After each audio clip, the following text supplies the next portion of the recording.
Hello there, and a warm welcome to News Across Nigeria, where we show and tell you what's happening across the 36 states in the Nigerian Federation.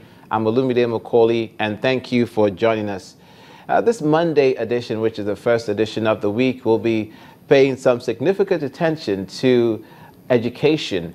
And in that sector, not just in Nigeria, but across the world, teachers are being honored. Now, Nigerian teachers, like their counterparts across the globe, are celebrating World Teachers' Day today.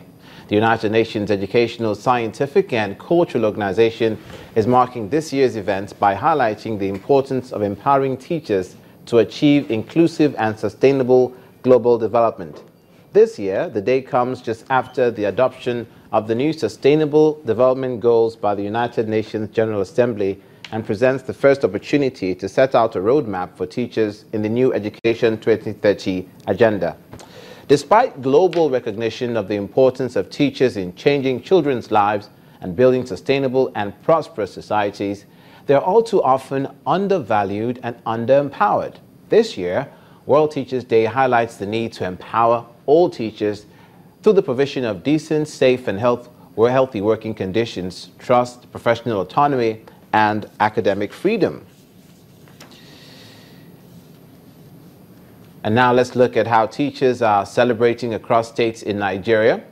We begin in Ogun State, the Southwest. Members of the Nigerian Union of Teachers and the Academic Staff Union of Secondary Schools of Nigeria are demanding the implementation of the 27.5% Teachers' Schools Peculiar Allowance and clemency for a school teacher sacked over an alleged offensive summary passage in the Unified Examination for Public Secondary Schools in the state.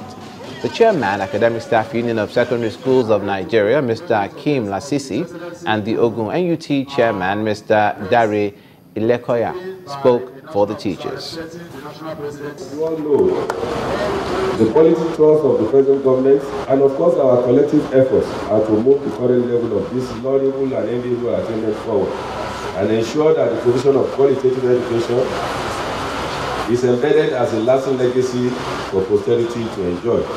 We are currently in the process of recruiting over 600 teachers and non-teaching staff into our newly constructed model schools across the state.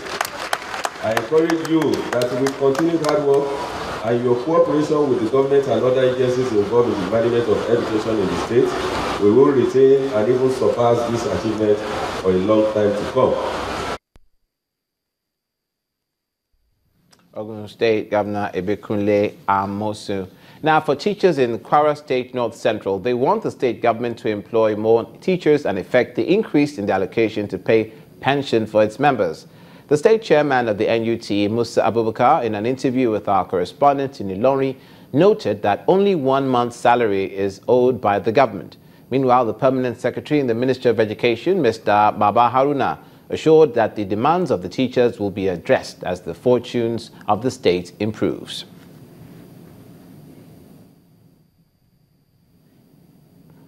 It's a special day for teachers. In Kogi State, the chapter of the Nigerian Union of Teachers has appealed to the state government to take the welfare of the primary school teachers as a matter of priority to bring back the lost glory to the basic education sector in the state.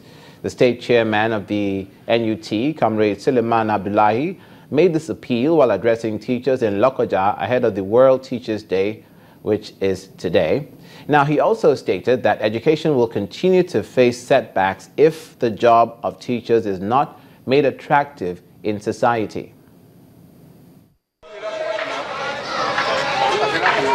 These protests by teachers in Kogi State is part of a struggle towards achieving the objective. But the pains of those events appears not to have made any impact, as they are still advocating for an improvement in welfare. The strategy may have changed this time, but the message remains the same. Teachers are the front-line workers of the education system. They are responsible for engaging students and promoting their learning. They discharge their duties diligently.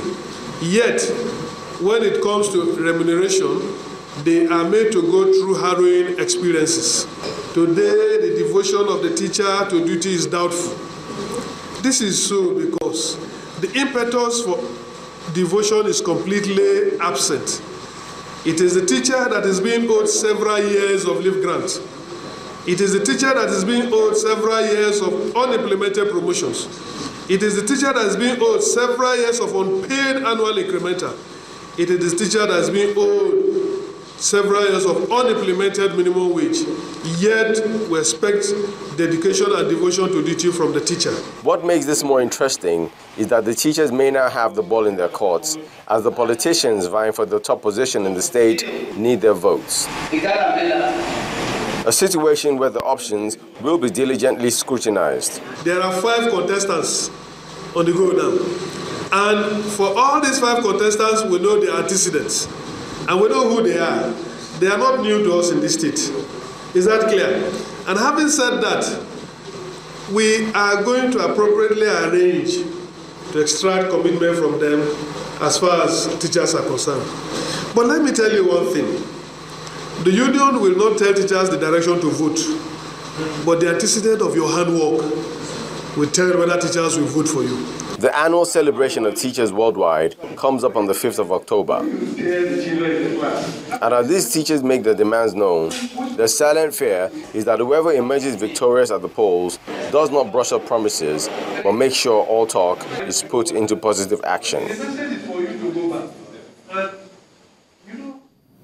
From the north central to the south south, specifically Calabar in the which is the Cross River State capital, the education sector is not neglecting the day. Teachers converge at the Abraham Odia Sports Stadium, University of Calabar, to observe it. The state chairman of the union, Comrade Eyonsa Eyo Itam, urged the state government to implement the 27.5% teachers' specific allowance, employment of teachers, among other demands. Take a listen.